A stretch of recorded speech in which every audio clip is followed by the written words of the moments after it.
Assalamualaikum warahmatullahi wabarakatuh. Nama saya Zulaina binti Zulkifli, nama matrik C22A0531. Hari ini saya ingin mempersembahkan satu video menarik mengenai Student in Enterprise atau lebih dikenali sebagai SIEP. Jadi hari ini saya akan menceritakan sedikit pengalaman saya bekerja di syarikat Mom Millionaires Resort selama 14 hari, dan saya juga akan menceritakan sedikit mengenai latar belakang syarikat dan juga aktiviti yang dijalankan sepanjang pelaksanaan SIEP. Pada hari pertama, saya mula datang bekerja pada pukul 5.30 pagi. Saya diarahkan untuk mengisi ayam goreng dan kondok ke dalam plastik dengan kuantiti yang banyak bagi memastikan makanan tersebut mencukupi. Makanan ringan ini akan dijual pada waktu rehat, iaitu pada pukul 9.45 pagi bagi tahap 1 dan 10.15 pagi bagi tahap 2. Ini merupakan tempat untuk pekerja melakukan tugas, iaitu memotong atau membersihkan sayur-sayuran. Terusnya, ini merupakan ruang memasak untuk menyiapkan makanan RMT dan tengah hari. Pada hari Isnin, menu RMT iaitu mi goreng. Jadi, pekerja sedang menggoreng mi goreng dan juga menggoreng ayam untuk dijual pada waktu rehat. Terdapat juga tempat bahan-bahan mentah disediakan di atas meja bagi memastikan proses memasak menjadi lebih mudah. Ayam yang telah digoreng akan dibiarkan sejuk seketika untuk membuat proses ayam Korea. Ketika ini, saya sedang menyiapkan menu RMT untuk pelajar B40, iaitu air masak. Setelah itu, saya akan menyusun makanan yang telah siap dibungkus ke dalam bekas makanan untuk dijual pada waktu rehat. Pada waktu pagi, setiap pekerja membuat kerja masing-masing bagi memastikan program RMT berjalan dengan lancar tanpa berlaku kesesakan.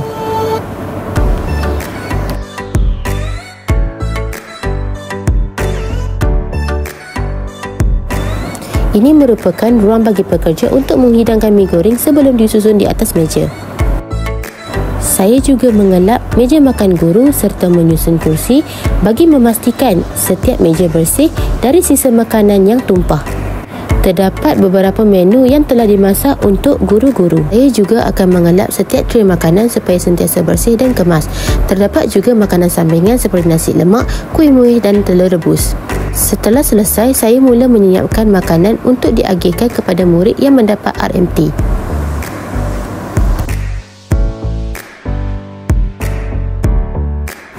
Dalam masa yang sama, pekerja lain sedang membuat burger telur untuk dijual pada waktu rehat. Burger ini dibuat dalam kuantiti yang sedikit dan bahan yang digunakan juga begitu sihat untuk kesihatan. Pada sekitar pukul 6.45 pagi, terdapat beberapa pelajar yang mula datang. Pada waktu tengah hari pula, saya menyediakan menu ayam masak merah untuk dijual ketika waktu rehat. Ini merupakan menu yang telah siap disusun di atas meja dan bagi memudahkan urusan jual beli. Sebelum waktu rehat, saya diarahkan untuk menuang air ke dalam cawan bagi mempercepatkan masa jual beli makanan di kaunter jualan.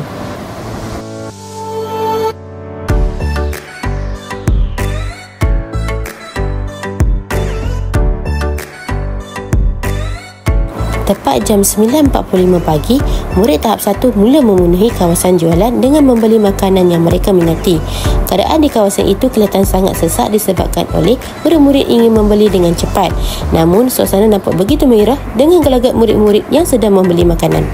Saya juga belajar cara menjual dan memberi baki dengan betul kepada murid-murid yang sedang membeli makanan.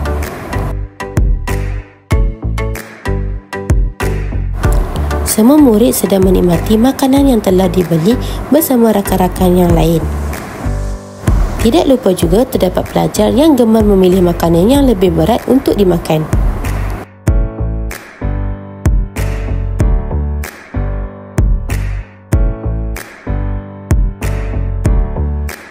Setelah itu, pada jam 10.15 pagi, murid tahap 2 mula memenuhi kawasan kantin sekolah.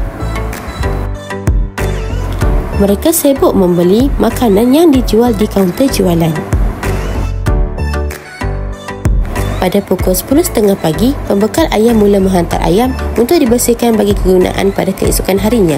Saya mula melakukan kerja membersihkan ayam untuk disimpan ke dalam peti sejuk.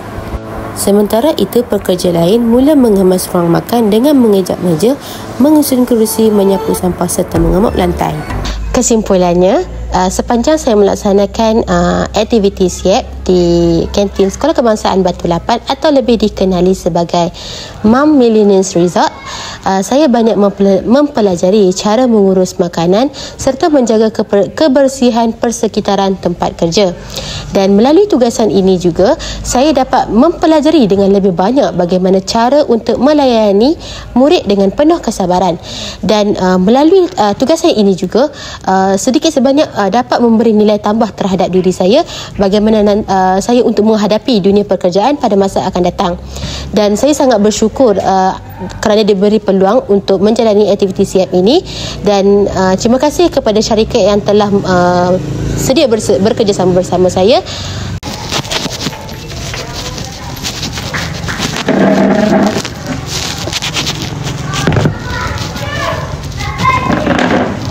Terima kasih kepada yang sudah menonton.